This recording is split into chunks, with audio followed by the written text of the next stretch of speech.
Chapter 1. The diagnosis. It was raining, but not the honest kind. This wasn't a downpour or a cleansing flood. It was the kind of rain that hung in the air like breath on glass, a gauzy mist suspended between sky and ground, as if the city were exhaling slowly and refusing to stop.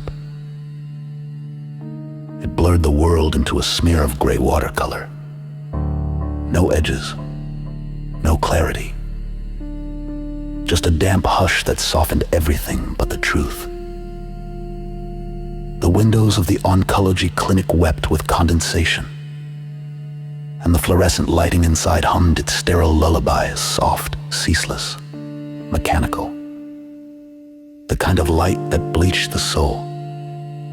The kind that belonged in interrogation rooms and discount funeral homes. Harold Holloway sat across from Dr. Keener, a man whose hair had receded with professional discretion and whose voice was just north of compassion but miles south of personal. He wore a tie the color of cafeteria peas and his hands folded together as if in prayer. But no one in the room was praying. Not anymore. Holloway stared past him to a small speck on the drywall just behind Keener's left ear. It might have been a water stain or a tiny blood bloom from a squashed gnat mold, maybe. Whatever it was, it had the decency not to speak. Mr. Holloway, the doctor began, with the tone of a man who had said these words so many times they no longer tasted like anything. The PET scan shows metastasis in both lungs. We're also seeing activity along the liver margins. The prior rounds of chemotherapy didn't arrest the spread. I'm sorry. Harold didn't move, didn't blink. He could feel something inside his jaw tensing, like the metal band of a watch tightening. Keener cleared his throat. There's more than new imaging suggests, several lesions in the brain tissue parietal lobe most notably, with peripheral activity along the frontal cortex. The chemotherapy has failed to slow it. I'm sorry. You have. Don't, Harold said. The word cut clean, his voice was cracked and dry like a floorboard in summer. Don't give me the number. Keener stopped. His mouth stayed half open for a beat too long before it slowly closed. He gave a practiced nod, an understanding man's nod, built in the factory where doctors are taught how to look empathetic without taking anything home with them. But Harold already knew the number. It had been stalking him in dreams, following him down grocery aisles. He could feel it every morning in his knees, in the coppery taste of blood behind his tongue, in the pressure behind his eyes that made light shimmer like oil slicks. It wasn't the dying he minded. He'd been dying a long time in little ways, when his sister stopped returning his calls, when his fiancée walked out mid-breakfast and never came back for the cereal bowls, when he quit playing music because the chords didn't sound like anything anymore. Death, to Harold, was not a surprise. It was a slow bleed. A tired story. But the brain, that was new. That was unfair in a special kind of way. It was one thing for the body to rot, it was another for the mind to be pulled into the quicksand hallucinations. Personality shifts. Memory erosion. He'd seen what that looked like. His father had gone that way. A slow disassembly, like a house eaten by termites from the inside out. The doctor opened his mouth to say something else, but seemed to think better of it. There was only so much you could offer a man like Holloway. Childless, wifeless, friendless. A waxy, thin-skinned ghost of a man who'd quietly stopped aging in any meaningful way 10 years ago. He stopped reaching out when his friends had kids. So here he was, 50, alone, terminal, and still somehow too polite to scream.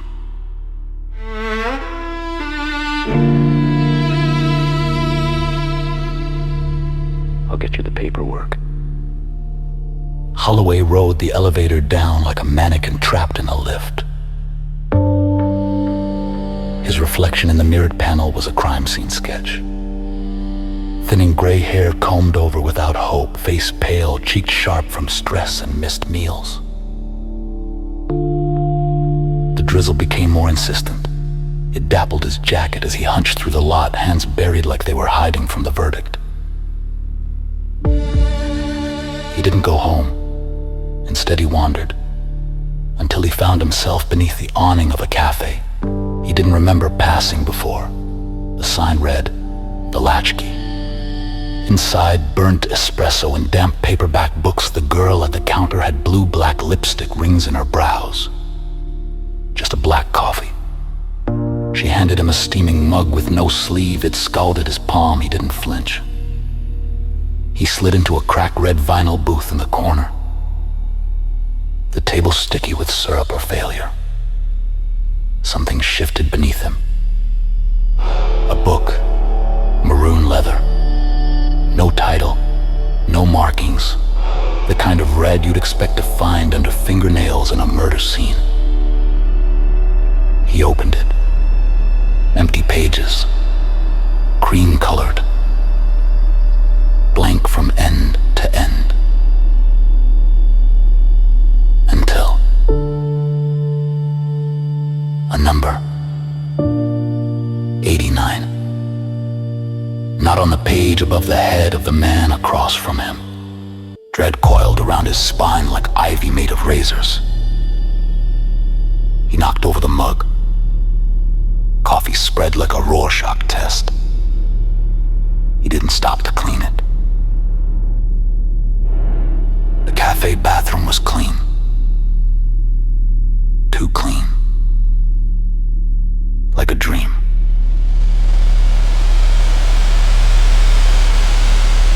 He stared into the mirror, and there it was, above his own head.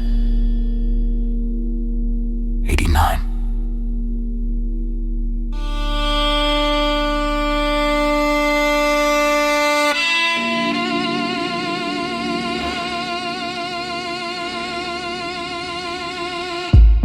A number.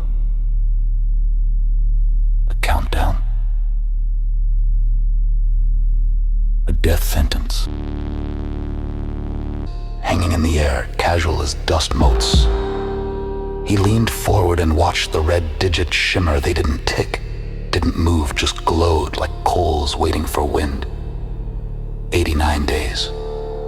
89 days left to live. And somewhere, between the red booth and the mirror, something inside. Harold Holloway twitched like a spider waking in a basement. A thing he hadn't used in years. A hunger. Not for food. Not even for life. But for time.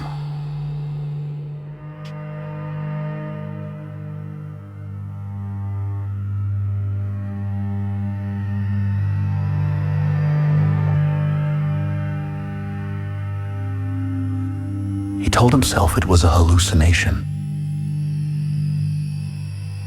That the numbers were just a cruel side effect of a dying brain, starved of oxygen and drowning in tumors. But when he'd gotten on the bus home, the driver had 2047 above his head. The number hovered, glowing faint red like a stove burner left on low. And the old woman with the umbrella.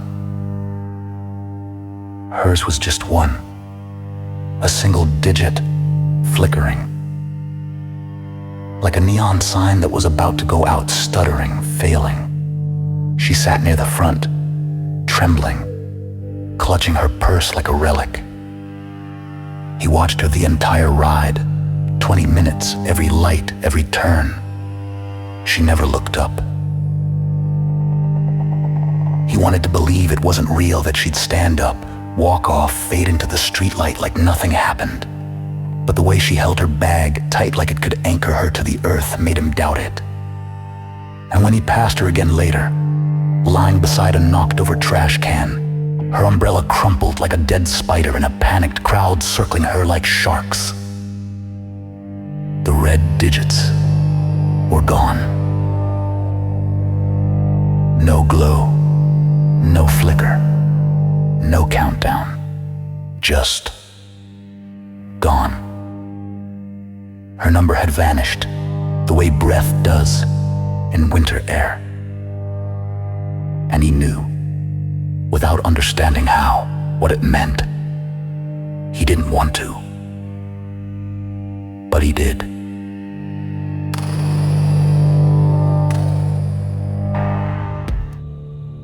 The rain followed him home. It wasn't falling anymore, not really, just drifting, smeared across the world like a foggy lens.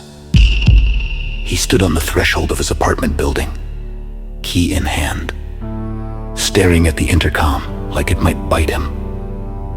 Someone had etched a crude penis beside the buzzer, Sharpie, now bleeding down like mascara on a corpse. 4th floor, no elevator, just stairs, 4 flights of piss-stained gravity.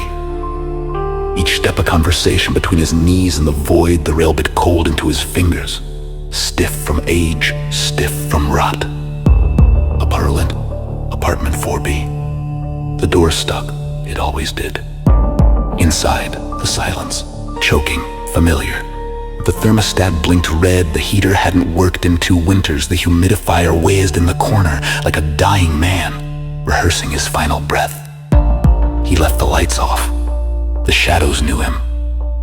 He dropped the red ledger on the table, it landed like a verdict. And then he stared. Not at the television, not at the clock, not at the stains in the carpet or the photos he'd stopped dusting years ago. He stared at the book, as if it might unfold itself, as if it might blink, as if the leather might peel back and show teeth. He stared and waited for it to breathe.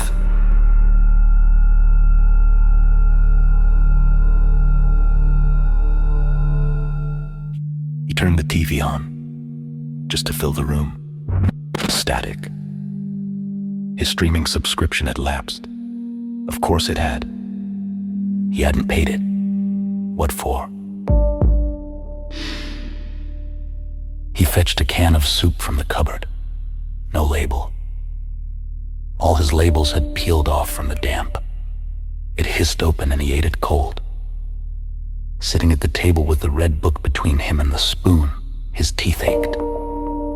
He hadn't gone to the dentist in a decade. When the bowl was empty, he touched the book, just a fingertip, just to see. It was warm. No, not warm, responsive, like touching skin. Something in it stirred faintly, as if acknowledging him. He yanked his hand back. The next morning came like a migraine. The kind with light sensitivity and meat breath and the throb behind the eye that says, you are a sack of failing organs and nothing more.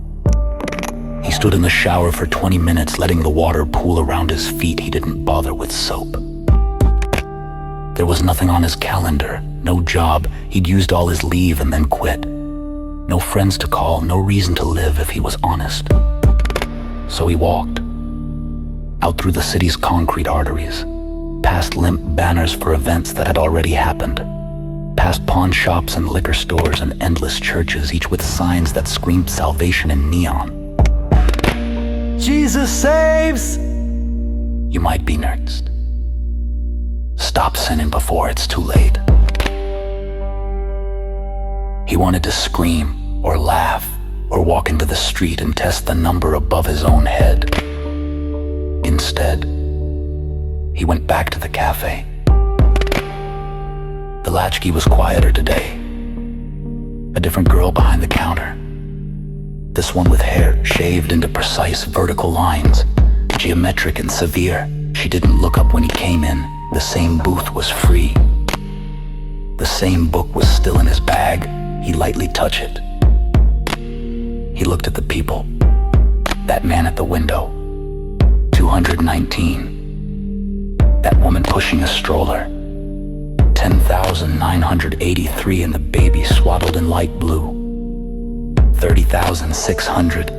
The teenager with the headphones on too loud. 24,500. They were everywhere. Numbers, numbers, numbers like meat price tags.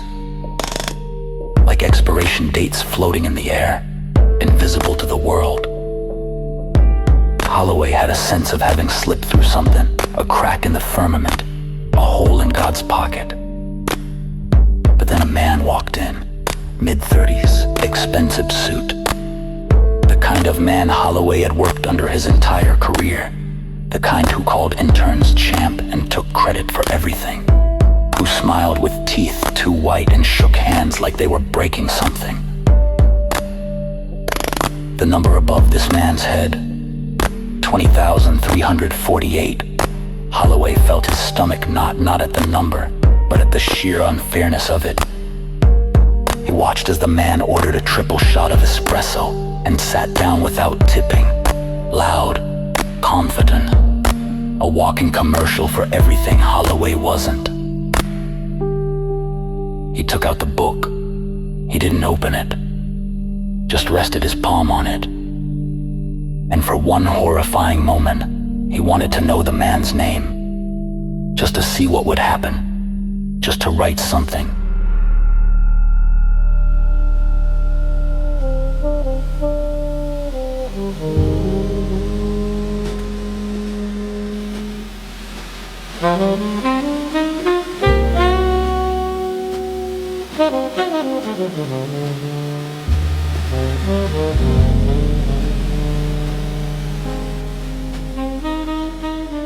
He wandered for hours.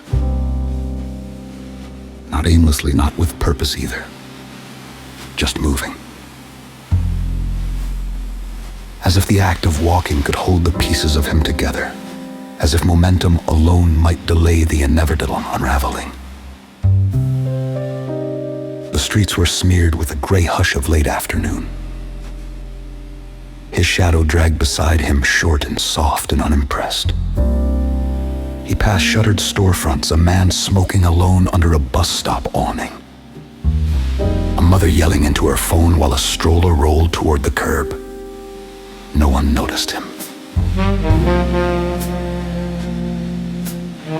Eventually, he found himself at a small park he didn't remember knowing. It was stitched into the fabric of the city like a quiet apology. 2 benches, one rusted jungle gym, and a pair of broken swings that moaned when the wind pushed them. He sat on a bench facing the field. His breath came short now, almost whistling. His throat was raw, it all throbbed, his body, his past, the weight of the ledger in his coat. He closed his eyes and let the sun, what remained of it, rest gently on his face.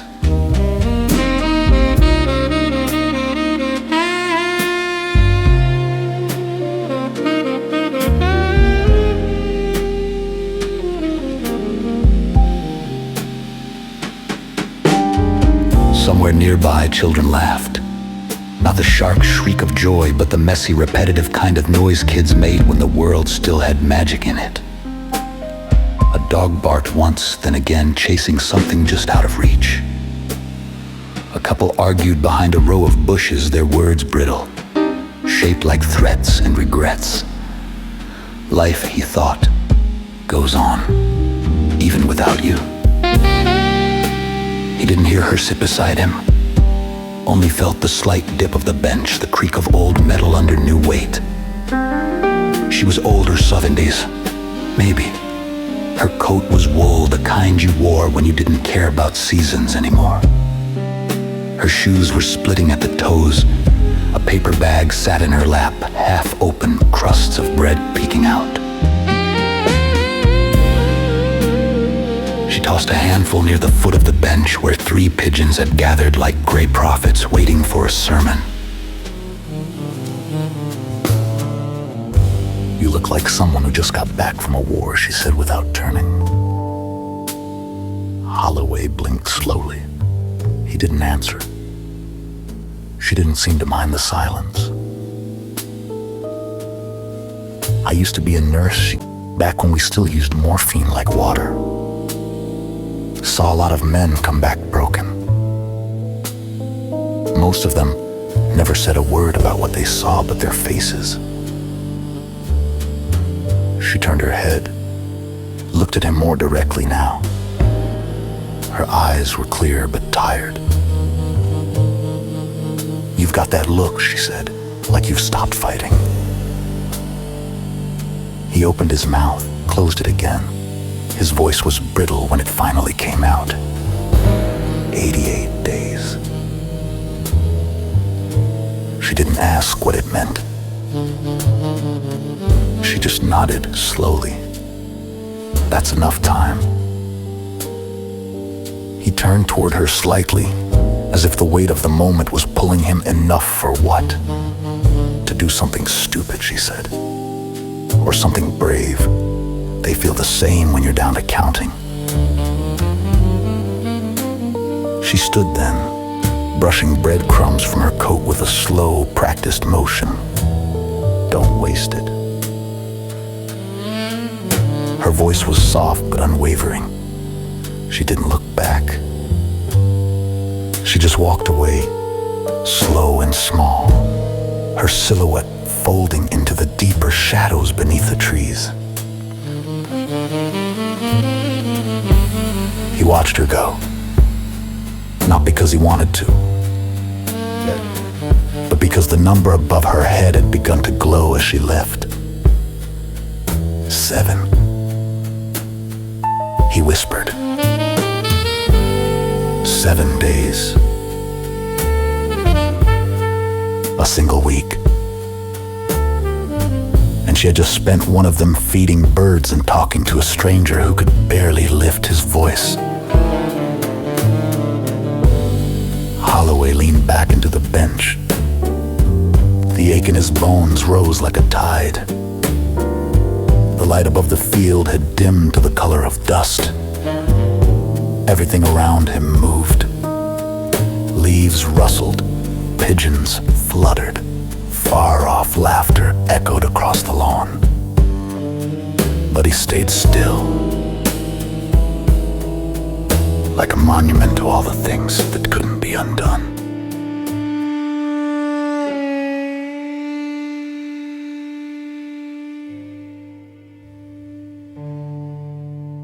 The next morning, Holloway sat at the cafe again, the red ledger before him like a wound in leather.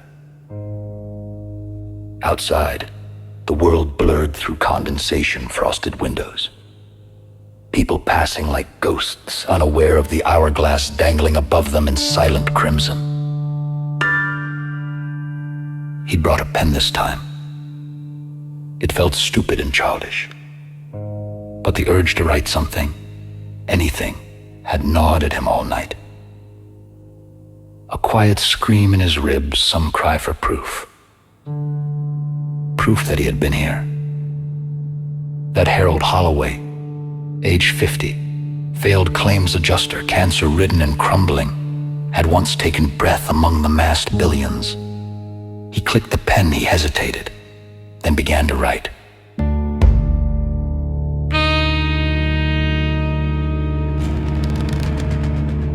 Day 1. I think I'm dying. I know I am. But something's wrong. Not just with me. With the world, I see numbers. They're everywhere, like ghosts you can't exorcise.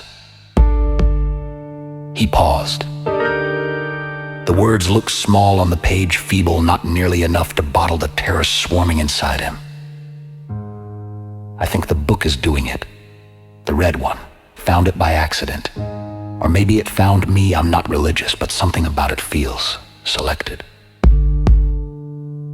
He rubbed at his chest, a phantom pain, tight and crawling just under the ribs. He flipped to a blank page. Then he heard it. At first it was just a voice, a laugh too loud for the room, that cackling baritone that always followed mockery like a leash. He looked up. There by the counter stood Nate Cormack. The name surfaced in Holloway's brain like a corpse floating to the top of a lake. Make, one time in turn. Holloway had trained him, lent him rides during layoffs, taught him how to falsify clean Excel reports for upper management without raising flags. The kidded charm and cruelty stitched into him like a fine suit. He'd smiled when he lied, he'd smiled all the time. And when the company downsized, Nate didn't shake Holloway's hand or thank him for the hours spent reviewing claims after hours. He took his job. Then he took his desk. Then he took his silence and turned it into gossip. Holloway hunched over the table, watching. Above Nate's head, 10,340. More than 25 years. 25 years of breath, of laughter, of orgasm and paycheck and noise.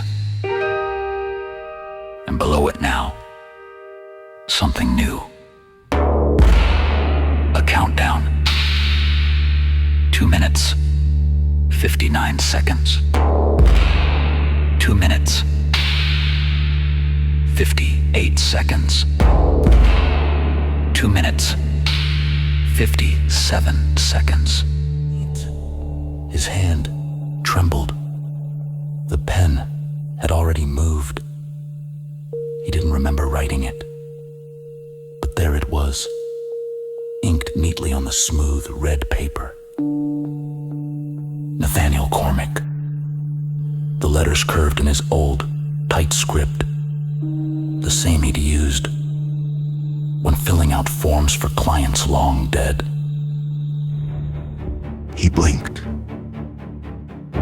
The countdown ticked. 2 minutes and 41 seconds.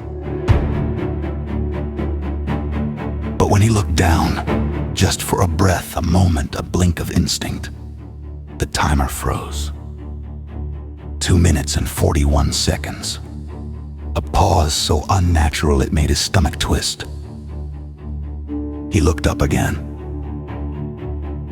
Resume. 2 minutes and 40 seconds. He tried it again. Eyes down. Pause. Eyes up.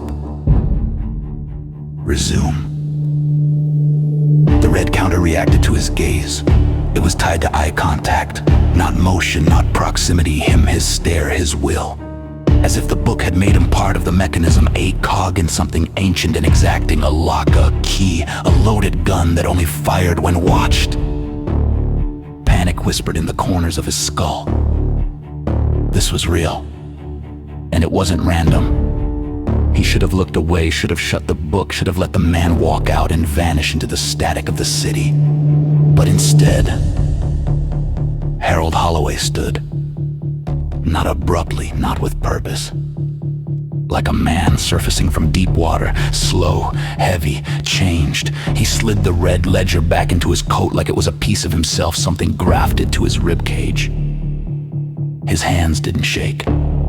His heart did. He followed, was already outside, sipping his coffee, phone to his ear, laughing too loud, gesturing with confidence he hadn't earned. He walked like nothing could touch him, like he had time to burn. But above his head, glowing bright and blood-hot, time was bleeding out. 2 minutes and 27 seconds. Holloway kept his eyes locked, gaze locked, mind locked, each second now an act of murder disguised as observation. 2 minutes and 17 seconds. 2 minutes and 14. 2 minutes and 12. He had become a witness to something unspeakable, a participant in an execution done by looking too long. And it thrilled him, and it sickened him. He whispered to himself beneath his breath. Not words, just breathe patterns, a ritual, a mantra, trying to steady what had come undone. The street shimmered in his vision. Too bright, too loud. Every car engine sounded like a scream waiting to happen. 2 minutes and 1 second. 1 minute and 59. He couldn't stop, even if he wanted to. Even if part of him still loved who he used to be. He was watching Nate Cormack die. 1 second at a time.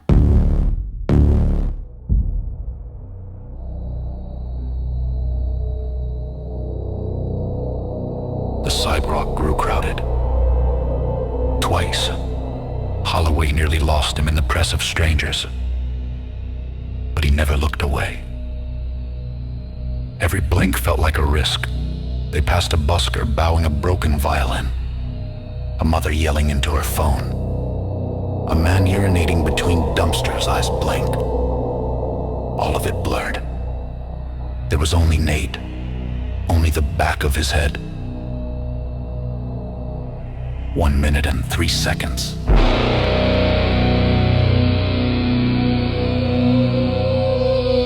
Nate crossed at a blinking light. Holloway followed. The cancer in his chest pulled like gravity. Every breath felt hacked and jagged. His vision pixelated around the edges.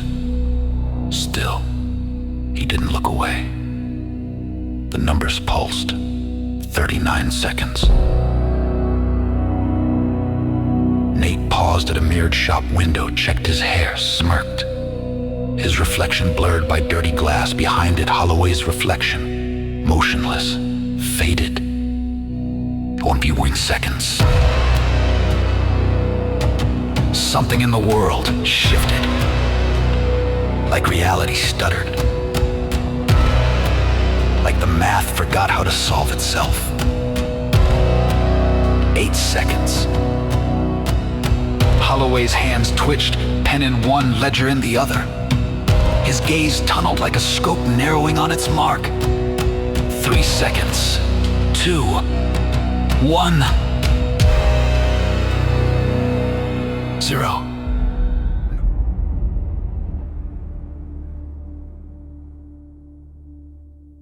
No light. No scream. Just Nate. Still smiling. Still breathing.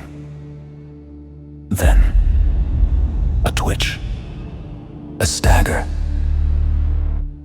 A seizure of air that didn't belong to him. His knees gave out. He collapsed. The cough sounded wrong, wet deep like a lung rebooting. Nate fell to the sidewalk, twitching once, like a fish trying to remember how to swim, and then lay still. Blood at his lips, eyes wide. Not fear, confusion. Then, nothing. Holloway stood still, a single node in a shattered equation. They crowded Nate, panicked. No one noticed him. No one looked at him. Aneurysm, freak attack. He was fine 5 seconds ago. All theories, all wrong. Holloway checked the space above the body. Nothing. No numbers. No digits. Just void. Yet, he turned toward a window, stared at the man behind the glass. Same coat, same face, different man. His number, 95.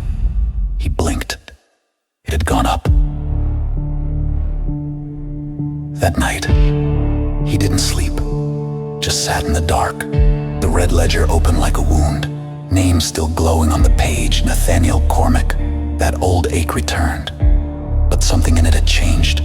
There was no guilt anymore, only clarity. He wrote, "There is no justice, only time, and who we steal it from."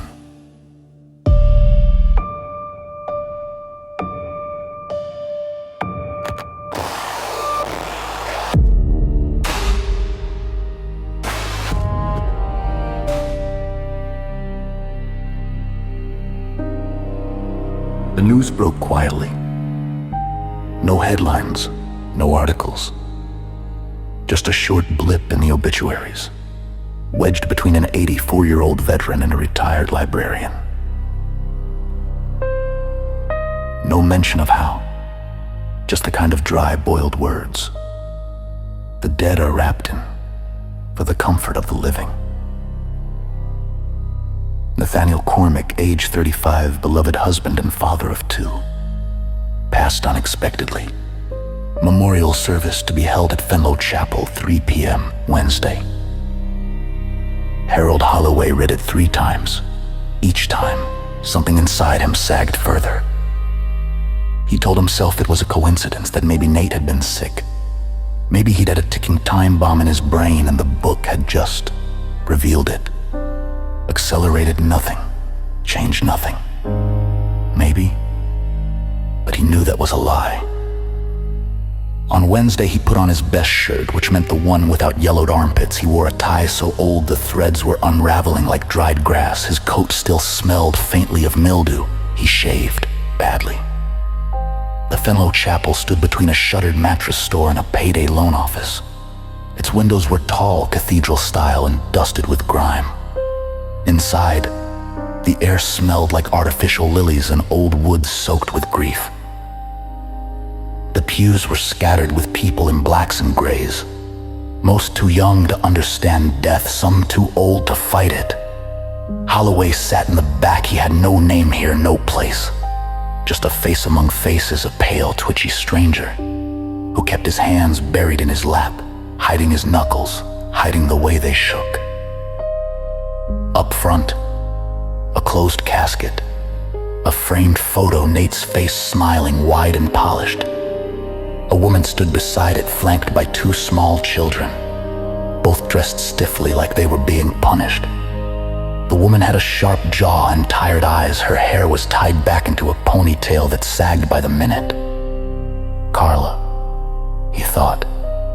He didn't know how he remembered her name, but it was there, from office parties, maybe, from Nate's grinning stories.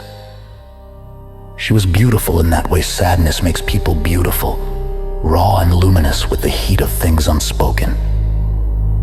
Holloway stared at her, not the number above her head he refused to check, but her posture, the way she held one child close, the smaller one who kept looking up as if asking for permission to cry. The priest spoke. Holloway didn't hear the words. They came like wind through tall grass, soft, meaningless, every wing. He was too busy watching the faces. Nate's parents were there. Holloway recognized the mother's hawkish nose, friends, colleagues, people who laughed and clinked glasses with a man he'd watched die on the sidewalk 2 days ago. I did this. He clutched the edge of the pew. The weight of it landed at last. Not triumph, not justice, murder. Because that's what it was. Yes, Nate had been a bastard. He'd cheated on his wife, slept with coworkers, lied for sport. He'd smiled while stepping on people like Harold. But still, he was human.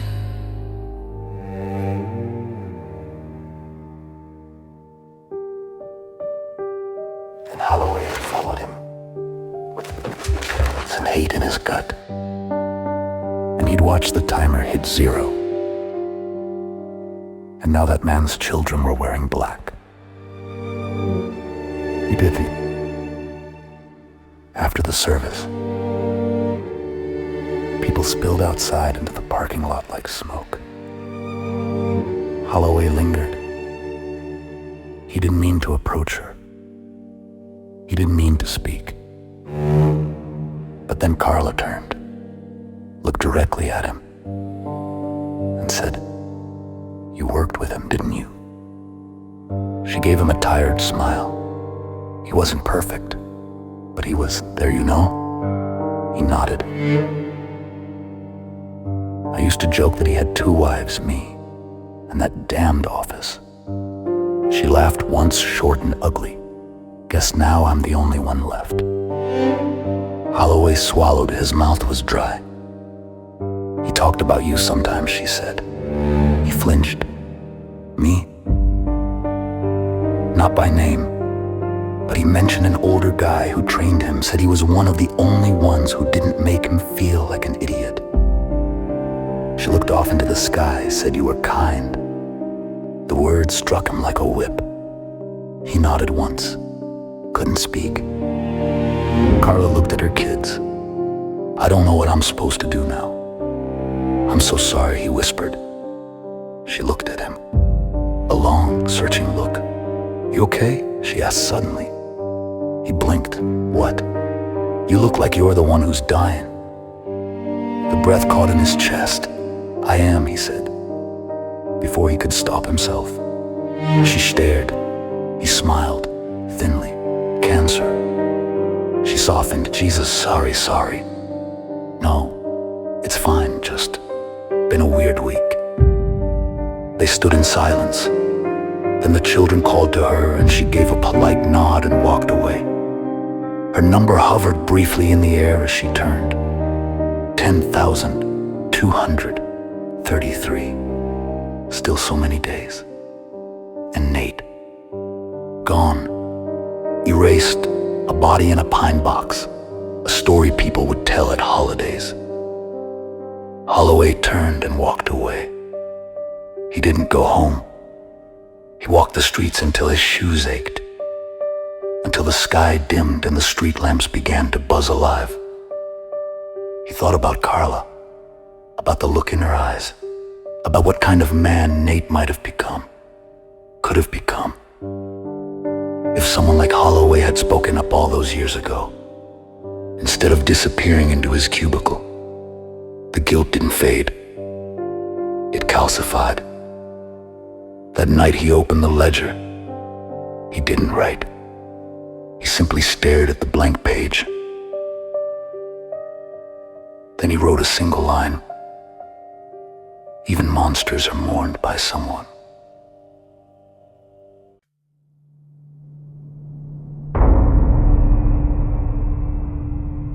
The days passed like phantoms.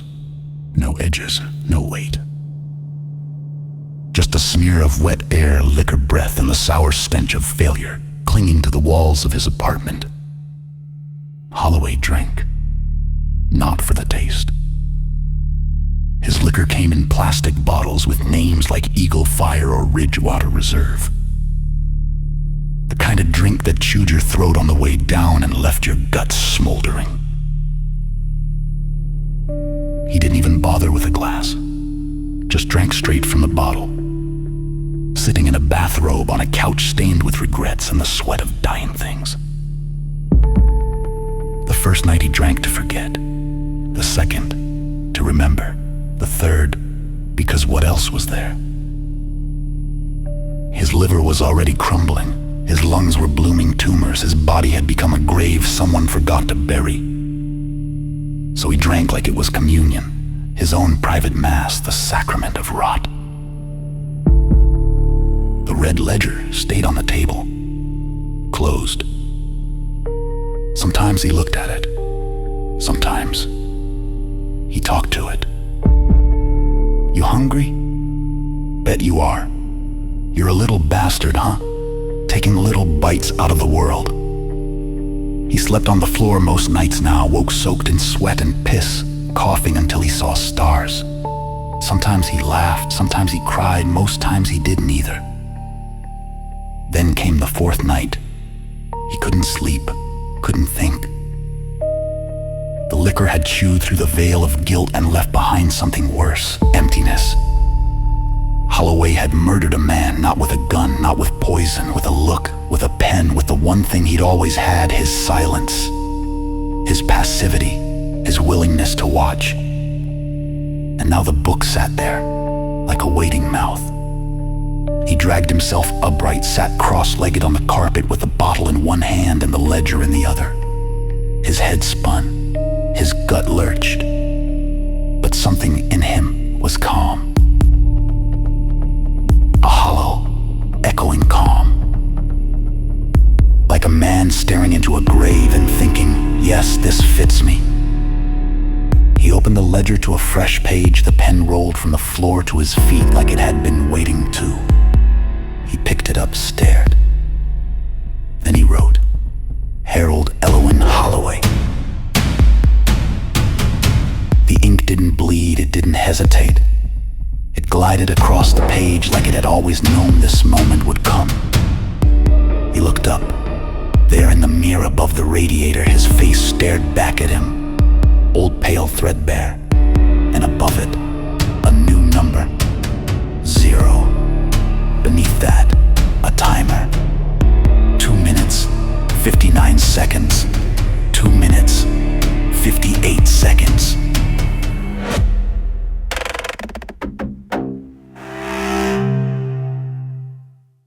His breath caught in his throat. He laughed. He choked. He blinked away the sting of tears. So that was it. That's what it did. It didn't judge. It didn't protest. Even if it was you. He sat there drunk, crumpled, broken, watching his own death tick forward. 2 minutes, 41 seconds. He kept watching. Something in him wanted it. The clean end. No more tumors, no more cold sweat, no more red numbers dancing above strangers' heads, no more ledger. 1 minute, 41 seconds. But something else, quieter, older, started to writhe. Not hope that had died long ago, curiosity maybe.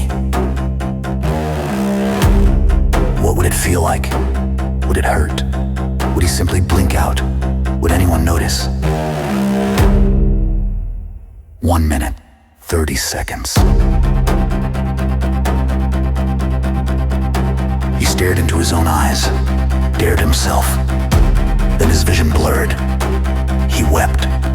Not like a man mourning, like a child whose fingers were closing around something hot. 1 minute, 10 seconds. He lunged. The ledger slipped, but he grabbed it, slammed it shut, tore the page from its spine with trembling fingers. Ripped it once, then again, then again. Strips of paper fluttered to the floor like discarded prayers. He looked back at the mirror. The number was gone, the countdown vanished. Silence filled the room. Not peace, just absence. He collapsed to the floor, breathing in great, shuddering gasps. Hours passed. Dawn began to leak through the blinds, gray and unforgiving. He hadn't slept. Couldn't. His heart still thudded like it was trying to escape. The torn pieces of his name still lay scattered on the rug. One floated in a puddle of spilled vodka. Another had wedged under the radiator. 1 minute. The ledger was back on the table, closed, quiet, but not harmless. Holloway stared at it. Something had changed. Not just the rules. Him. Him. He could have ended it. So easily. But he didn't. Why? Not out of courage, not out of redemption.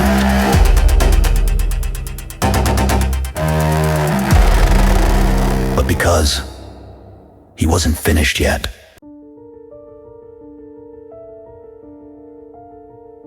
The light that morning was wrong. Not golden, not gray. Just sick. Like sunlight filtered through bone marrow. Holloway stood in the bathroom, leaning over the chipped sink, staring into the mirror. He hadn't shaved. His stubble had gone from iron gray to white around the chin like frost creeping across dead grass. His eyes were shot through with blood. The whites weren't white anymore. They were the color of raw silk soaked in sweat and guilt. But what mattered was what hovered above his head. 79. No timer, no flickering seconds, just the raw, steady count. He touched the mirror, half expecting the number to blink, to change, to respond. Nothing. It just was, solid, immutable. Maybe, just maybe, ripping the page out had stopped the countdown. He stepped back from the glass. His apartment looked worse in daylight. Peeling wallpaper, mold bloomed faintly in the corners like a blessing from rot. The place smelled like vomit, liquor, and time. The red ledger sat on the coffee table, pristine as ever. Not a mark on its leather surface, not a scar, not a title, just waiting. He sat across from it and clicked on his iPad. The live morning news blared, full of its cheerful carnage and gleaming teeth.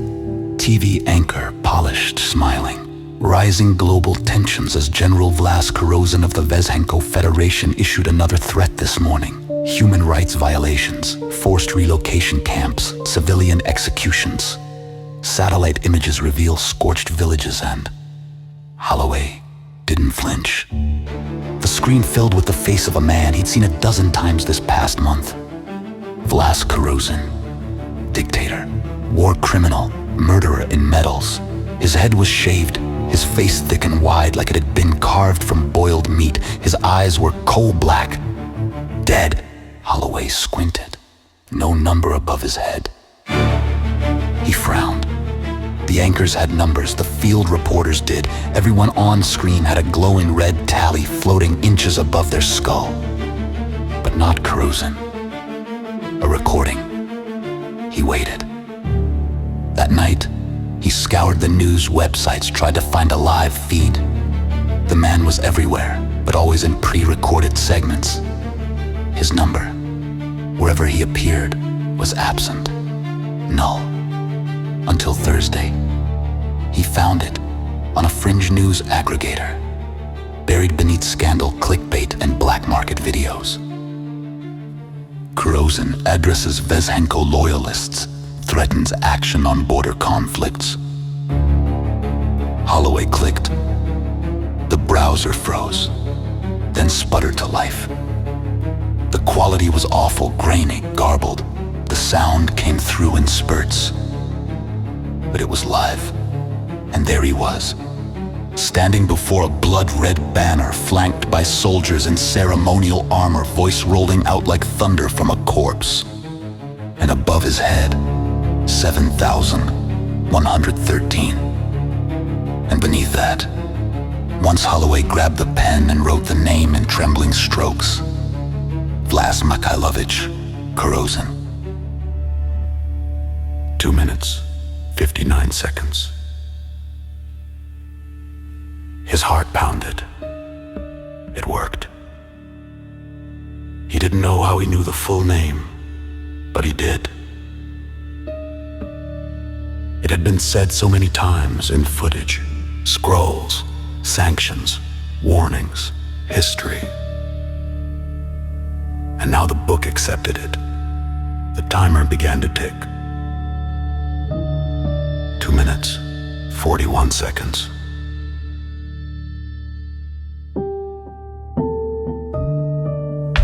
He kept watching, eyes locked to the screen. Korozin raved.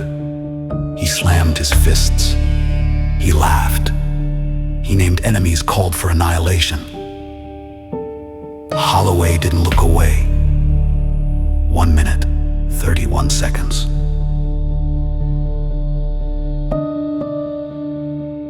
He thought of Nate's children, of Carla, of the funeral. He thought of the satellite photos, the raised villages, the skeletal camps behind barbed wire, the snuffed silence of the international community, too cautious to intervene. 38 seconds. His vision trembled. He wiped the sweat from his eyes, stayed focused. 11 seconds. Korozin was mid-sentence: burn their fields, bury their dogs, and make their children watch. 3 seconds. 2 seconds. 1 second. Black. Abrupt. A glitch. A government interference. No. He knew. He knew. The screen returned to the studio. A Vezhenko anchor blinked startled, cut-off script before the camera cut away. The feed vanished, the broadcast gone, like a ghost devoured by its own frequency. Holloway slumped backward. The room was suddenly too still. He checked again. Above Carosen's head, nothing. Erased. His own. 102. Another day, another sliver of life stolen, but this time, no guilt. Not like before. He whispered into the quiet. I watched him. I stared into him. The ledger lay open on the table, ink still wet. A name, a time, a death, fresh like a wound still bleeding. And somewhere, deep in Harold Holloway's marrow, something stirred. Not triumph, not relief, but direction. Yes, sir. Something moved in him. Not the old corrosion. Not shame, not despair, not the psychic ache that rode beside his cancer like a jealous dog. No. Something new. It started in his gut, rising like heat, coiling through his ribs like a soft hot wire. Not nausea, not fear. He touched his stomach, frowned, a rumble. Listened. Hunger. He hadn't felt hungry in weeks. Food had become mechanical, fuel for the corpse to be. But now, his mouth was wet, his belly stirred, his limbs jittered with electric memory, as if the marrow inside his bones had lit a match and found dry tinder. He stared at the mirror one last time before leaving. 85. Still no timer. He breathed. Was this what it felt like to do something right? He didn't know. He'd never done anything right before.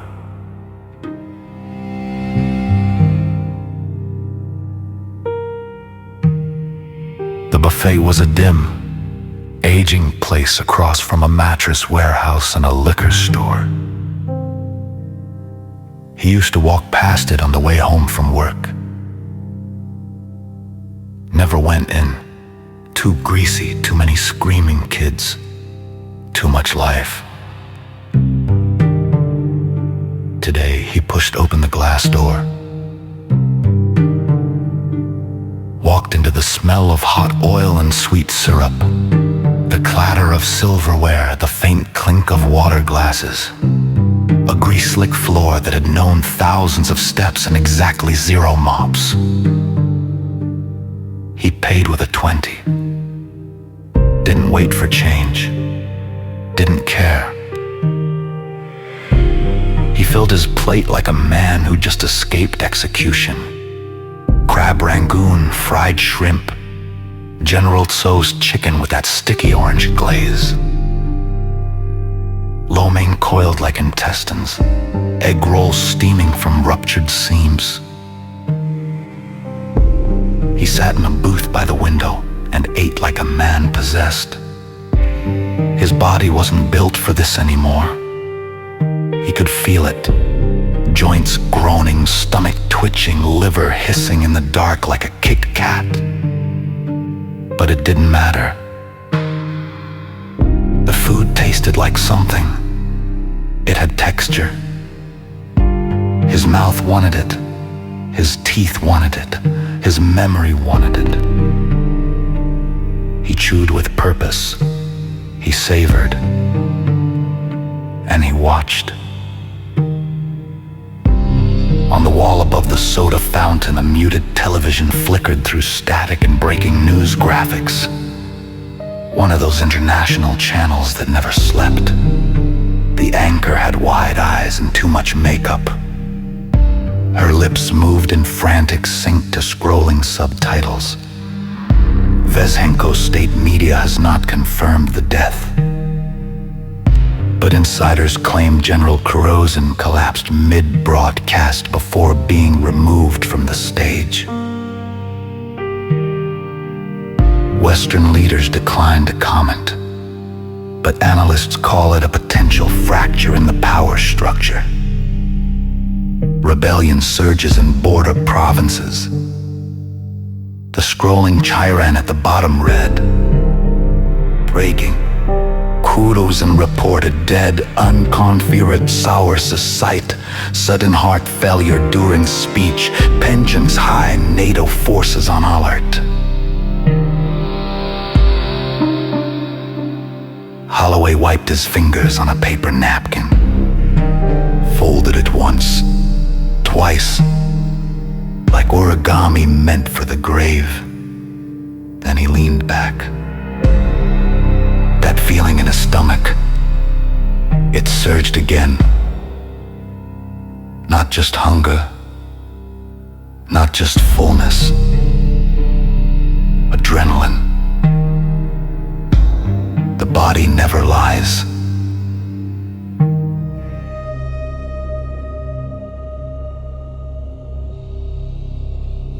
His hands trembled slightly.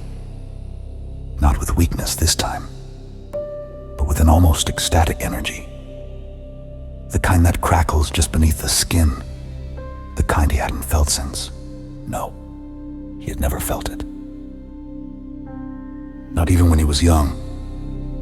Not even when he was healthy. This wasn't joy. This was power. He had touched the world and watched it flinch. He had shaped something. He looked at the people around him, parents wiping sauce from toddlers' cheeks, old men scooping pudding with plastic spoons, teenagers scrolling their phones with glazed eyes. And he saw their numbers.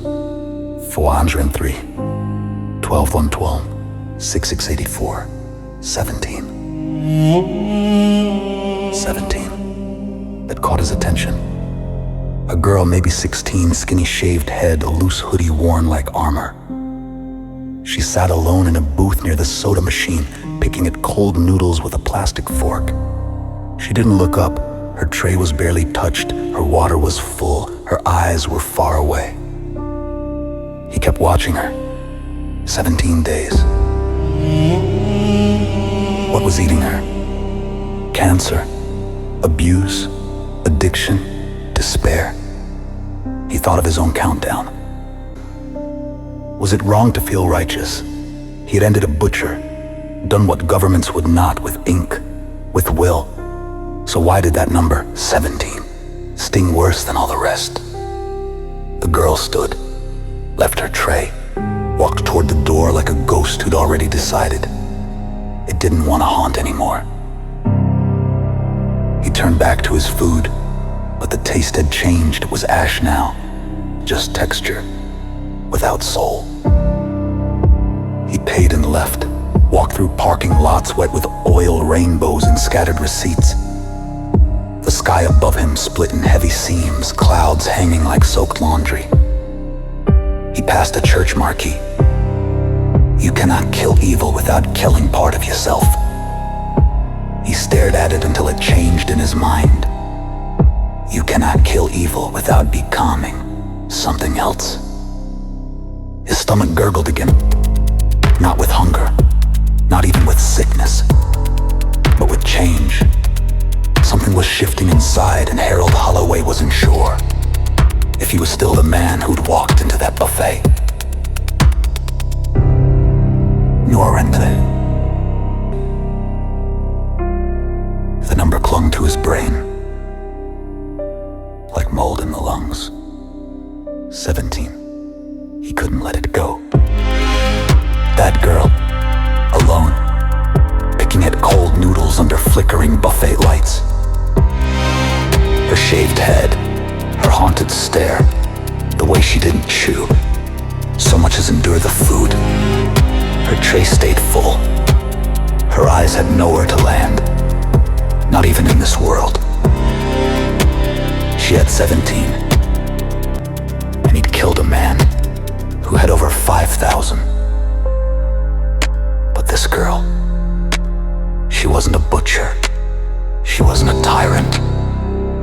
just left behind. The ledger stayed home that night. Instead, Holloway dressed in layers. A hoodie over his ratty coat. Gloves with fingers frayed to nothing. No wallet, just a crumpled 20 in his sock. Not because he feared being mugged, but because he didn't want to look like someone worth robbing.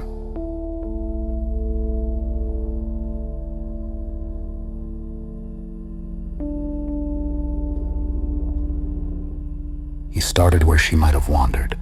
The blocks around the buffet, the bus stops, the underpasses, places people don't linger unless they have no other choice. The wind whistled like something half-starved in the gutters, and he walked for hours.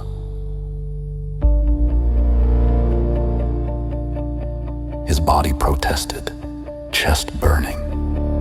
Each cough rattled through him like loose change in a tin can. But he didn't stop.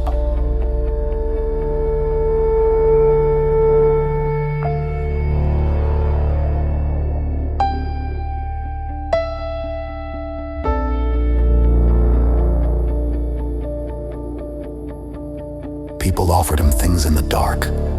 You need a hit? You want a girl? You need to forget something, Grandpa. He kept walking. More than once he was followed.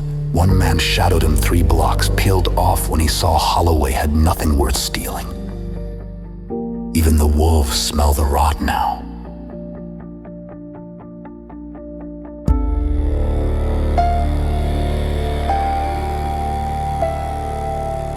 Then, past midnight, he saw her. She stood beneath a billboard for a bankruptcy lawyer. One heel missing. Hoodie tied around her waist, arms thin, neck blotched with grime or bruises. She leaned into a rust-red sedan, words exchanged, the door opened. She got in. The number hovered above her head like a curse. 17. He watched. 20 minutes later, the car returned, dropped her a block away. She climbed out stiff, expressionless, blank. She wiped her lips, fixed her top, tied the hoodie, and returned to the corner. Another car, another negotiation, another ritual. Clean yourself up, trade your body, get dropped off, return, always return. No one looked at her. They looked past her, through her. But Holloway saw her, and he saw her number, 17 days. Why? Drugs, disease. A man who promised things and delivered bruises. Suicide. The ledger wouldn't say, the numbers never explained. But she didn't deserve 17. Not her. He ducked behind a dumpster. No plan, no money, no health, no time. All he had was the ledger and the gnawing idea that maybe not tonight, but soon, he could give her time.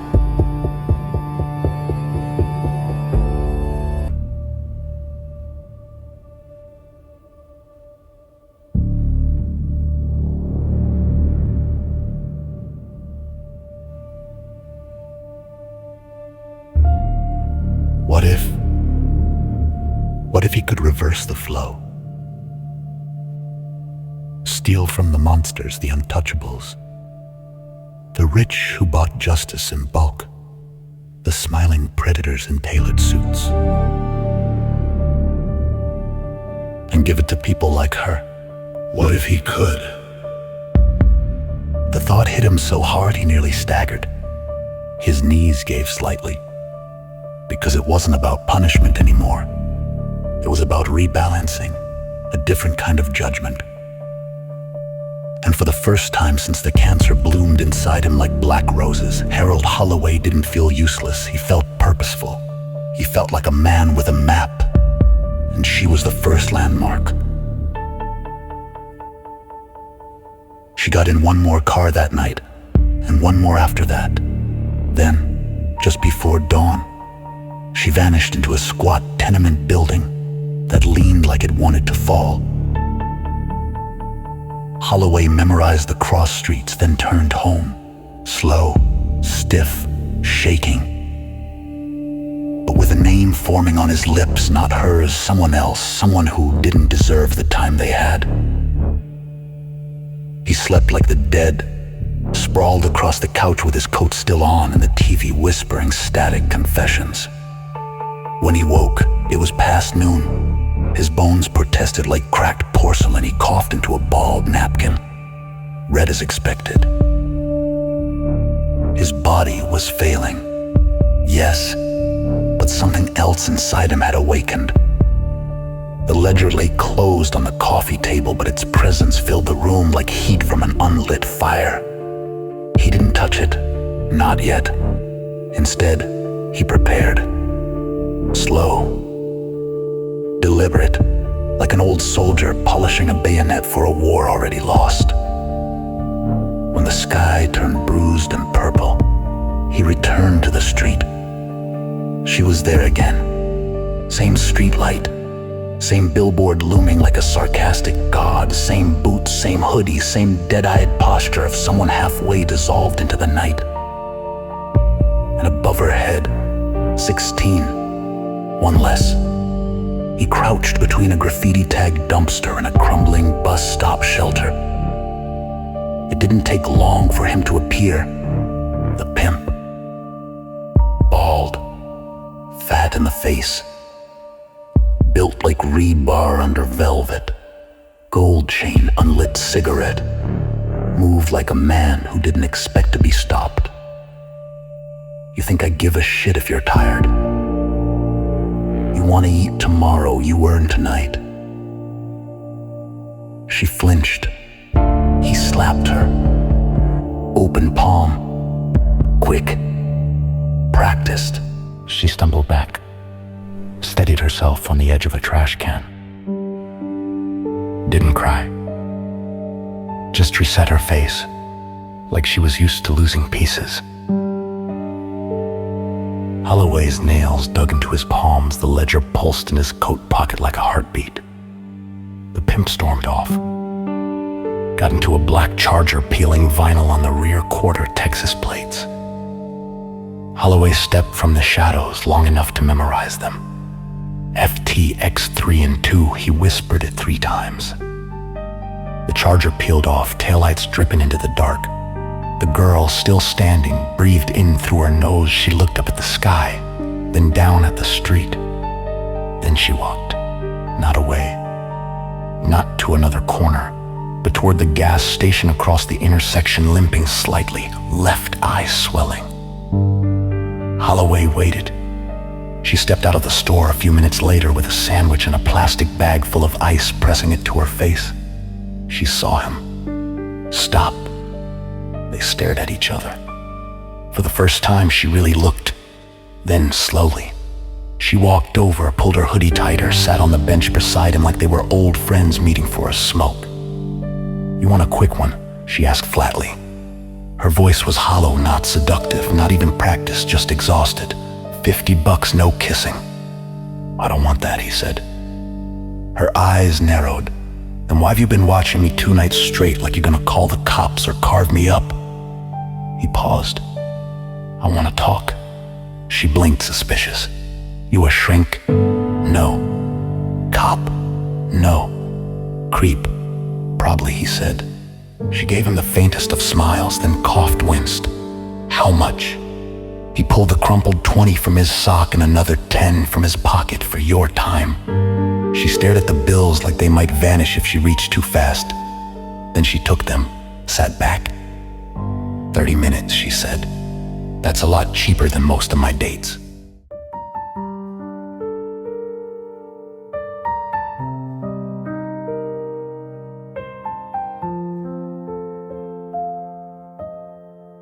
They sat on the curb outside the gas station, bathed in the buzz of fluorescence and the mechanical whine of refrigeration units.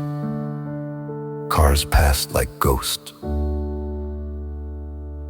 She sipped a bottle of water, chewed her sandwich with careful, deliberate bites. Then, as if releasing pressure from an overfilled tank, she spoke. My name's Madison, but nobody calls me that anymore. Just Mads or Hey or Bitch. Holloway nodded. I was in foster care. My mom overdosed when I was 8. No dad, or if I had one, he bailed early.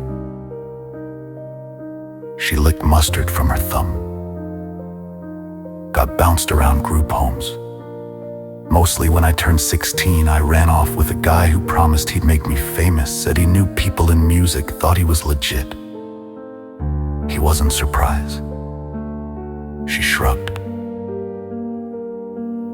I tried to leave. He beat me half-conscious, broke my arm in 3 places, said next time it'd be my face after that.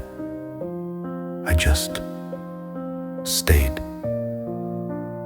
She pressed the ice to her cheek again. A faint purple hue was already blooming there.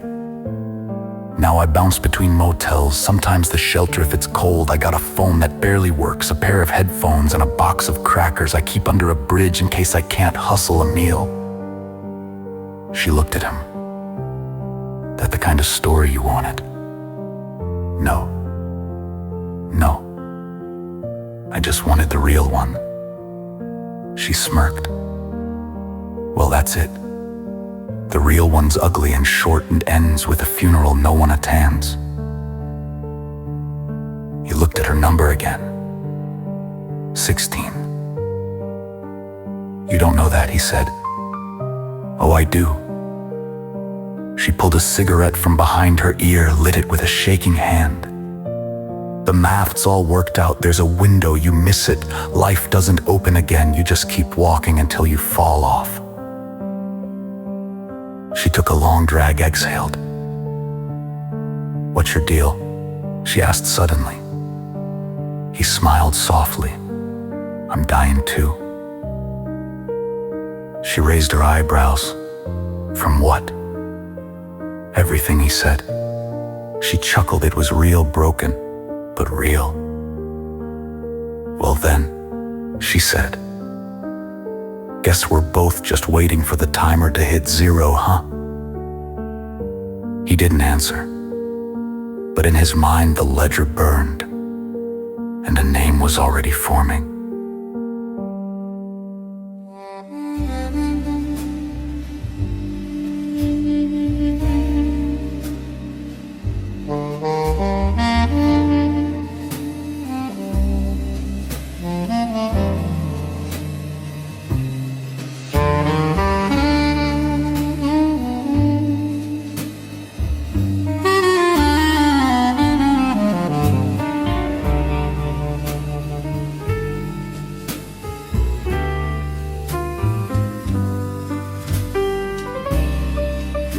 The next night came, like a soft bruise across the sky. Holloway didn't sleep. He didn't drink. He sat at the window for hours. The ledger on his lap, unopened, untouched, just present. Like a dog with its ears up. Like a god in waiting.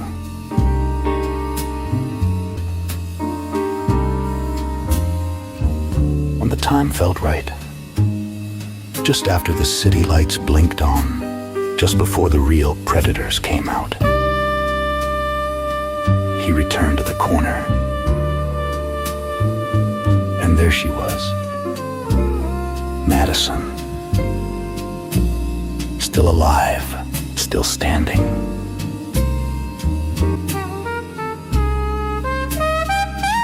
but now the number above her head said 15. It hurt worse than the cough in his lungs. She waved first this time, a small, sideways flick of the wrist, almost shy. She looked cleaner tonight, less sunken. Like someone had handed her 5 more minutes of dignity, and she'd chosen to spend it on herself. He smiled, approached slowly. "Hey," she said, "hey, didn't think you'd be back. I said I'd check in." She shrugged, but she smiled too. "Well, thanks." He didn't mention the number, didn't have to. They talked. Weather, bullshit. Music she liked but never owned. Books she used to pretend to read at the library just to stay warm. She told him she'd been good today. Nobody hit her. Someone gave her free fries. She laughed like it was worth recording. Then a car pulled up. A late model SUV, tinted windows. Desperation leaking from the seams. She sighed. Duty calls. He nodded. Be safe. You too, creepy grandpa. She smirked. He laughed. Then she got in.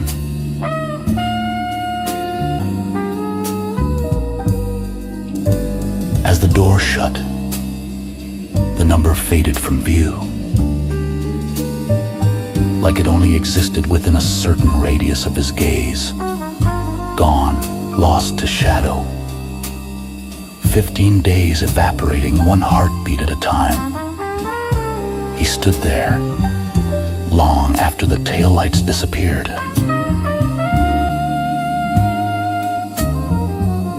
He wandered.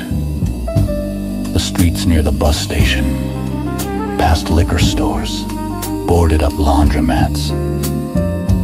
He could feel something growing inside him, not rage, not righteousness. Just need. The need to do something. Then he saw it. The car. The Charger. Red peeling paint. The same vanity plate. FTX3N2.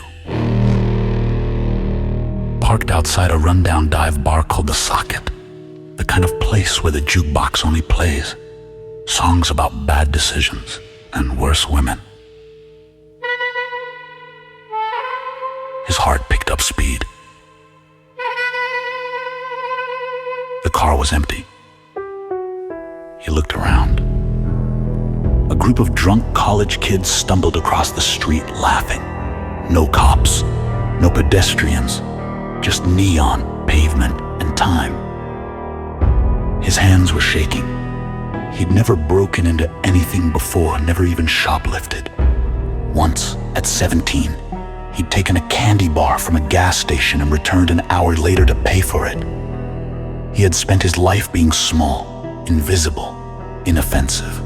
But tonight, he needed a name, and maybe more. He scanned the ground. A chunk of broken concrete lay near a pothole, sharp-edged heavy. He picked it up, tested the weight, stepped toward the window, ready to swing, his heart jackhammering. He noticed something. The door handle. It gleamed faintly in the streetlight. He pulled, click, unlocked, of course. Why would a man like that lock his car? Fear was for people with something to lose. He slid into the driver's seat. The smell inside was a slap. Weed, sweat, synthetic cologne, and the faint coppery tang of blood. The glove box clicked open. A 9mm pistol fell into his lap. He froze. It was cold, oiled, familiar. Even though he'd never held one before.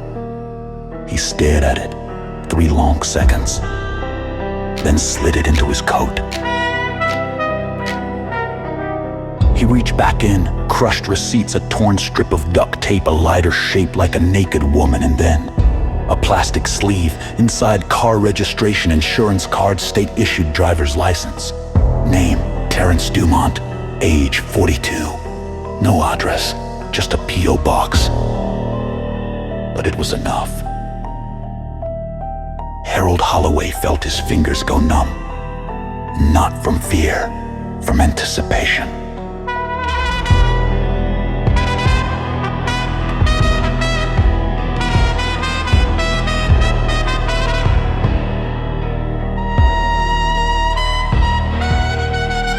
He stepped out of the car, closed the doors softly. No alarms, no footsteps, no witness. Just the ledger waiting back at his apartment, and the number that still clung in his mind. 15. Back in his apartment, he wrote the name on a blank page. Terrence Dumont. He whispered it aloud. Once. Then looked up.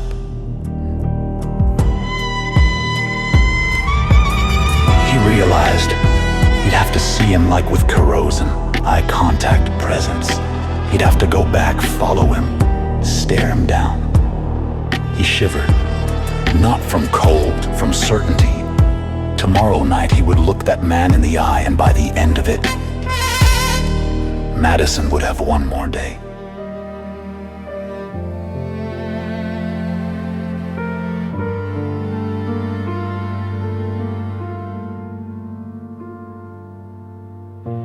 The name now inked into the red ledger, resting heavy in his coat. But nothing had started yet. Not until he looked him in the eye. Dawn bled into the sky in soft bruises. Purple into gray, gray into pale blue. He needed air, motion, distance from the page. So he walked, past shuttered storefronts, still sleeping intersections, pigeons already scouting sidewalks. Coffee in hand, black bitter, steam curling into the morning like ghosts lifting off the ground. The park emerged ahead, familiar dirt paths and rusted swing sets in there. Already on the bench, she sat again. Same wool coat, same quiet presence. A paper bag of bread crusts folded open on her lap. He slowed his steps, then took the seat beside her. She didn't look up, just said, "You again." He sipped his coffee, couldn't stay inside. "Something coming?" she asked. He didn't answer. She tossed a piece of bread to the birds. They gathered with tiny talon clicks on concrete. Her eyes found his face, studied it. "You've changed," she said. "Less gray, less. Drowning." He nodded slowly, feels like something's moving in the other direction. Doesn't usually go that way. No. She paused. "Whatever it is," she said, "it's feeding you."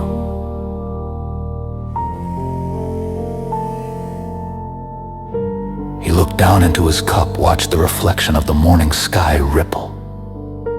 "I don't know if it's a gift or a debt," he said. She chuckled low and dry. "Those are often the same thing." He turned to her again. She looked older in this light, not frail, weathered, like stone worn down to wisdom. "You told me once I looked like someone who stopped fighting," he said. "And now, you look like someone with teeth," she said. "But careful where you sink them." He watched her feed the last of the crust. Her fingers shook slightly. She stood, brushed her coat. As she stepped away, the red number above her head burned into clarity again. But this time, it flickered. One. A single day. glitching slightly in the morning light like a dying bulb. His chest tightened. He watched her walk toward the exit path, slow but straight-backed. He whispered, almost to himself, "Not much longer now."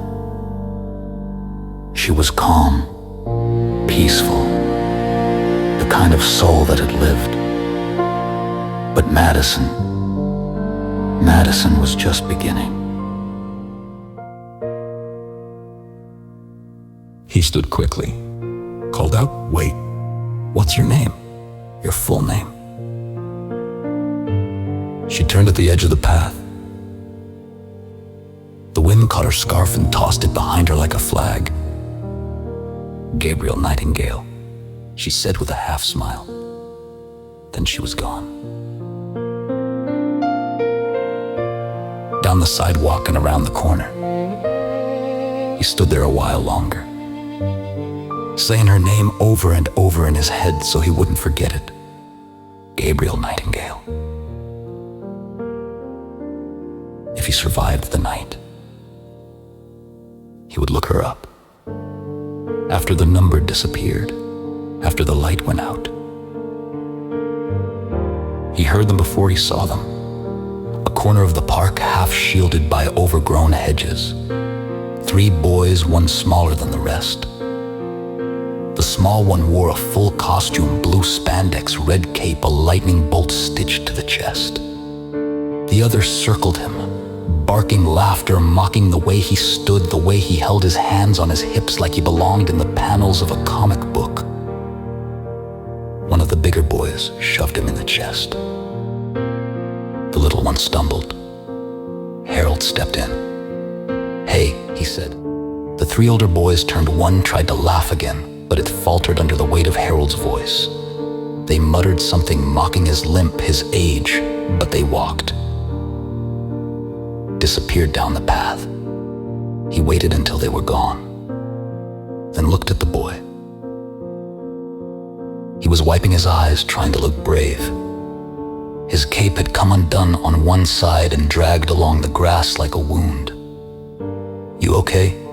"The costumes, why they were picking on you," he said gently. "Why do you wear it?" The boy looked up. His face was smudged with dirt, but his eyes were clear, steady. "Because I want to be like Power Man," he said. Harold smiled softly. "Yeah." The boy nodded. He could punch out the sun, fly to Mars and back without breathing, lift a cruise ship with one hand.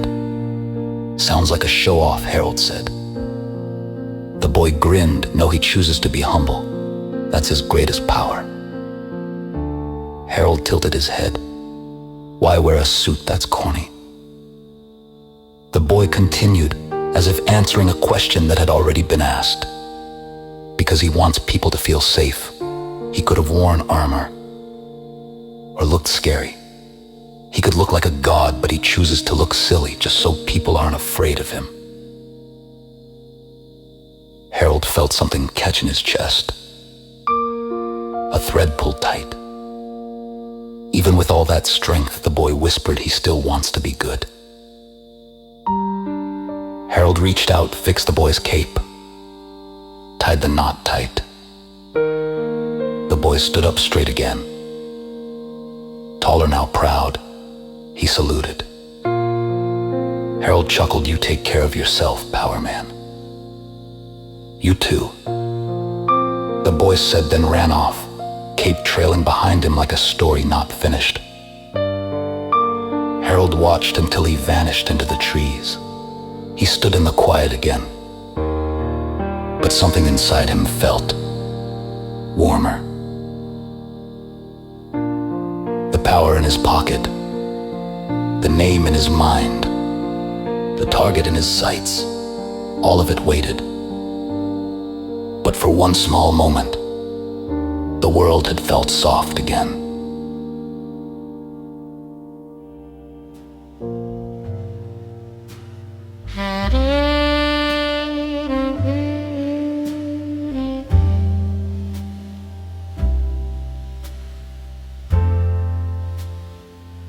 He saw her before she saw him.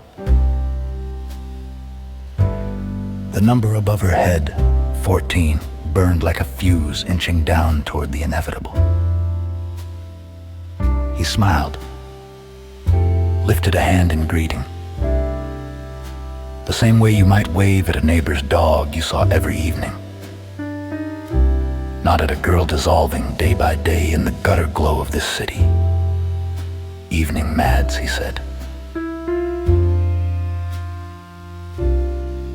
She rolled her eyes, automatic, but the edge was gone. Suspicion softened into something warmer. You again? She asked. Me again, he said.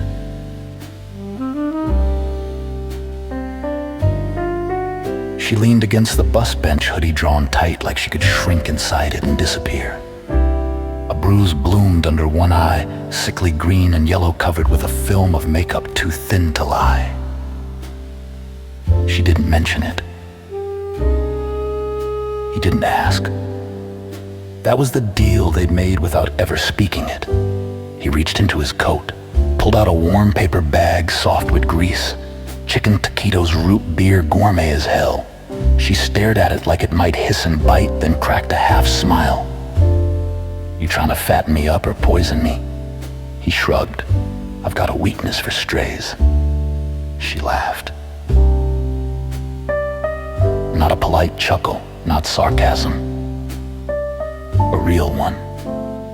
Low and sudden surprised them both. They sat on the curb near the gas station. Halogen light buzzed overhead like a dying star. Steam lifted from the bag. She ate fast, precise like someone who's learned never to waste warmth or time. He didn't touch his food. He just watched her. And he watched the number 14 float above her head like a knife held by trembling fingers. If you could leave, he said softly, where would you go? Then Idaho. He blinked. That's a new one. My aunt's got a place there, chickens, tomatoes, one of those porches that swings in the wind. She looked down at her hands.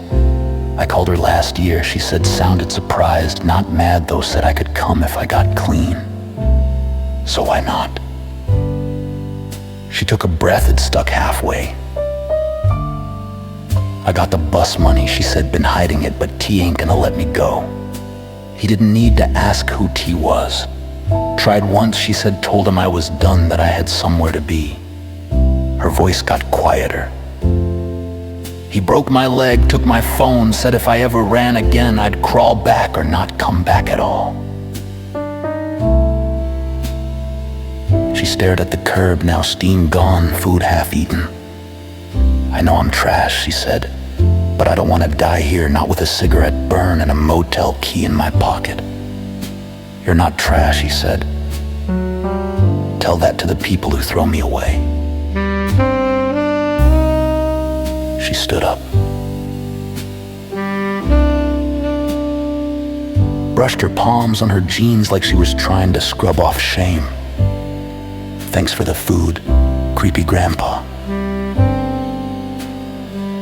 He smiled. Anytime. She walked back toward her corner. That glowing number trailing above her like the end of a sentence someone never finished writing. He watched her go until she folded into the dark. Then he turned toward the bar, toward the charger, toward Terrence Dumont.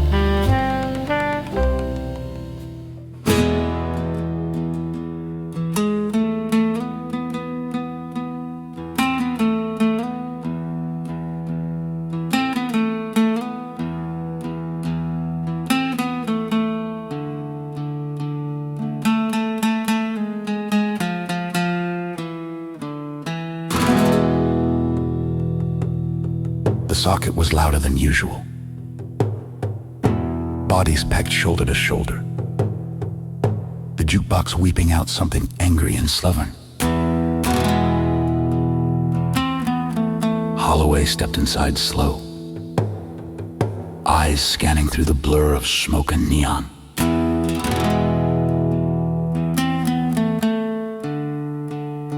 And there he was, Terence Dumont.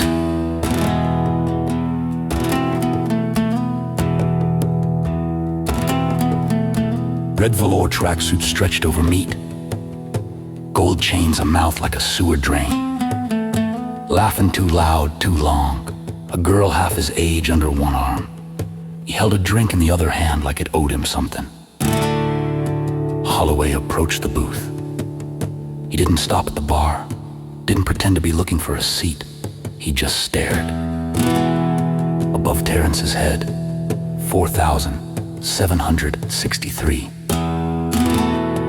And then, as Holloway opened the red ledger and wrote his name again, Terence Dumont. The countdown appeared.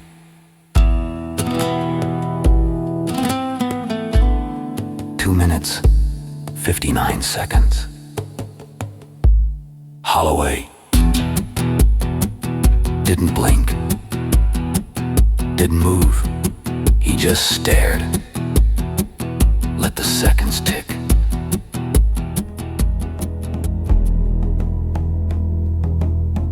Dumont paused mid-sentence.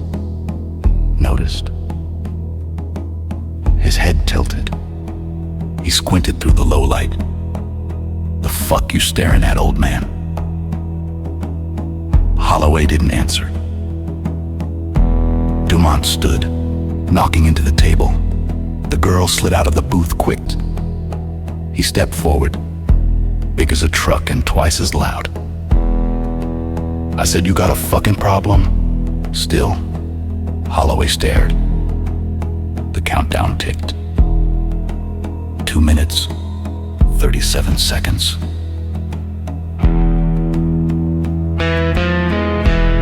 Dumont was on him in a heartbeat. "You mad dogging me, old man?" Holloway tried to speak, to lie, to retreat, but his mouth only opened. The first punch hit like a bat to the side of his face. He dropped hard. The ledger slid across the floor and thudded against the wall. "Say something, you weird fuck." Another blow, this time to the gut. The air fled his lungs. Holloway wazed and crawled, trying to reorient, to lock his eyes back on the number. 2 minutes, 5 seconds. He found it. Blood smeared his vision, one eye swelling shut. His world shrunk to a pinhole. "You following me? Huh? You think I don't know a rat when I see one?"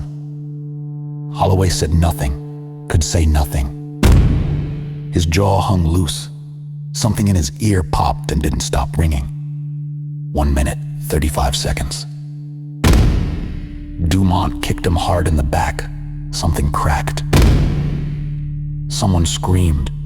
A woman, a server maybe. No one moved. The bartender ducked, the world spun, but Holloway reached out, pressed his body against the booth, lifted his face to see. The number was still there, faint, distant flickering. 1 minute, 3 seconds. "You touch one of my girls?" Dumont barked. "Is that what this is?" Holloway coughed up something thick. "She wants Idaho." Dumont froze for half a second. "The fuck did you just say?" Then the worst punch yet, straight to the temple. Holloway's vision pulsed red. He collapsed fully now, vision blurring into dark shapes and hot pain. The number was nearly gone, but he could still see it, just barely. 31 seconds. He clung to it like a dying man to a flare. A foot came down on his shoulder, then again on his hip. His body didn't scream anymore, it just shut off. He could feel the blood in his throat, warm, metallic. 13 seconds. The sounds were underwater now. He was drifting. 5 seconds. The light behind Dumont's eyes flickered, his hand twitched. 2 seconds. Holloway watched, eyes nearly swollen shut, teeth loose, ribs grinding. Still staring. 1 second.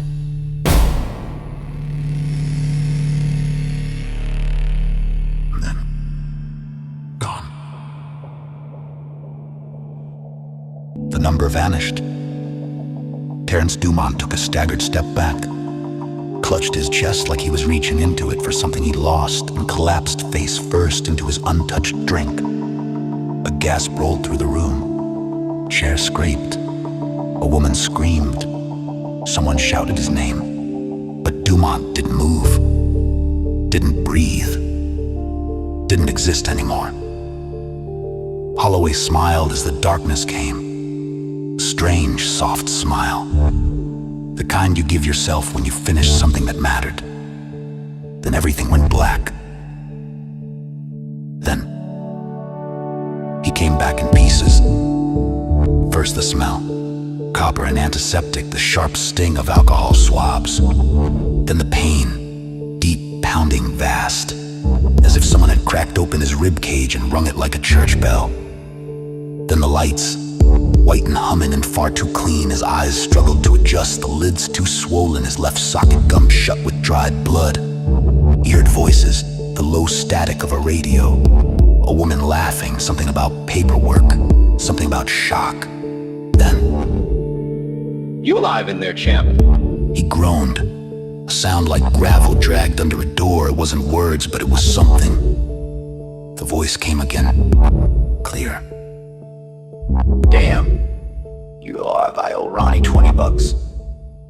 A man leaned over him, mid-30s, tan uniform, trimmed beard, an EMT.